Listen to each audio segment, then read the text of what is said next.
Finding a coronavirus vaccine is seen as a key way to defeat the virus and help get our lives back to normal. Until we find a vaccine or effective treatment, coronavirus will be with us for a long time to come. Vaccines work. People who are vaccinated protect themselves and the rest of the population by lowering the spread and risk of infection. The hope is, if one could make us immune to COVID-19, it could stop people getting sick and allow measures like social distancing to be relaxed. But politicians worry that even if a vaccine is successfully developed, the next big challenge will be making sure enough people get it. Because there's all these anti-vaxxers now, isn't there? Well, Marina can tell you a little bit about how we've achieved that. Marina, what do you think of anti-vaxxers? A survey by Public Health Wales suggested 1 in 10 Welsh adults would not want to have a vaccine if it became available, and 7% said they were unsure. And there are loads of misleading claims about a potential vaccine going around on social media. Some anti-vaccine posts or comments have been shared by high-profile celebrities like Madonna and Lewis Hamilton. Madonna later took down an anti-vaccine post she'd shared on Instagram. Lewis Hamilton also deleted his and clarified he was not against a vaccine. But a lot of misleading claims just get shared by ordinary people in social media groups. People we might know and trust, like friends, family members and neighbours. False claims and conspiracy theories that we've seen spread in social media groups in Wales include claims the vaccine is an attempt to microchip us, that it'll change our DNA, and even that the whole coronavirus is a hoax. I asked Dr. Richard Stanton from Cardiff University to explain where these claims come from and why there's no evidence behind them. Okay, so the flu vaccine is one of two things. It's either a weakened flu virus or a dead flu virus. That virus cannot cause disease, and so it's not possible for those vaccines to cause the COVID-19 pandemic. And even if those vaccines were in some way able to cause the disease, they would cause flu and not COVID-19.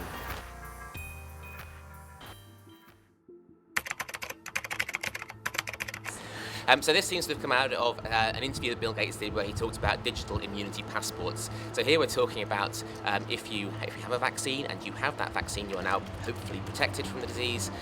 You could then carry on your phone a record of the fact that you've been vaccinated, and therefore you're unlikely to catch it again. That was sort of put together with another project that the Bill Gates Foundation did, looking at using invisible tattoo ink to record people's vaccination history on their arms, largely for use in developing countries where vaccination records are not well kept.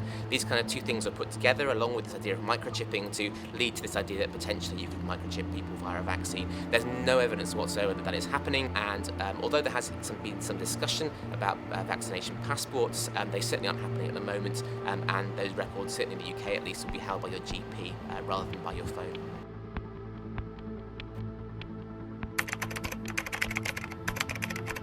So we are rushing these vaccines, but we are not skimping on the safety testing. All vaccines go through 3 phases of testing, phase 1, phase 2 and phase 3, and these vaccines are going through the exact same 3 phases that all vaccines go through.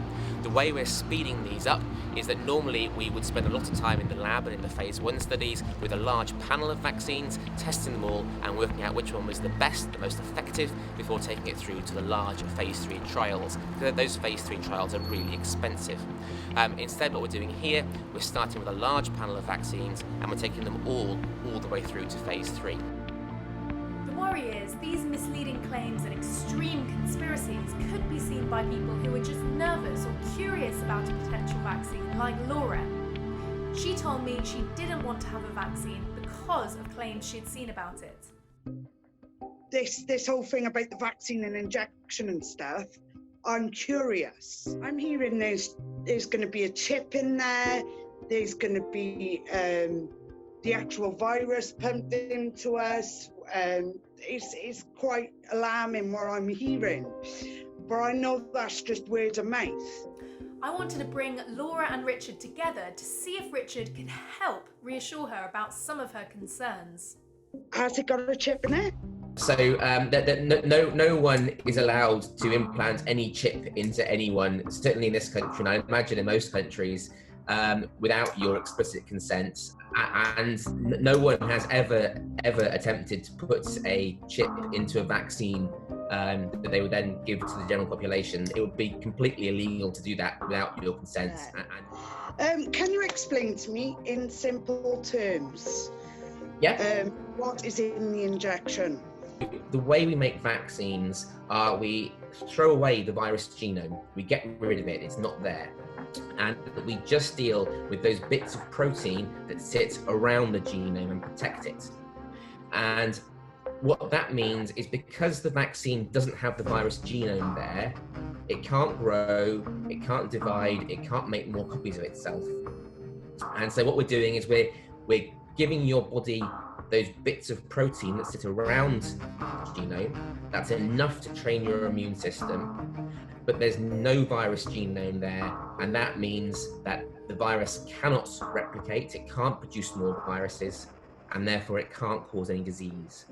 Given what we've just been talking about as well, would you feel more inclined to want to have one? I would think about it.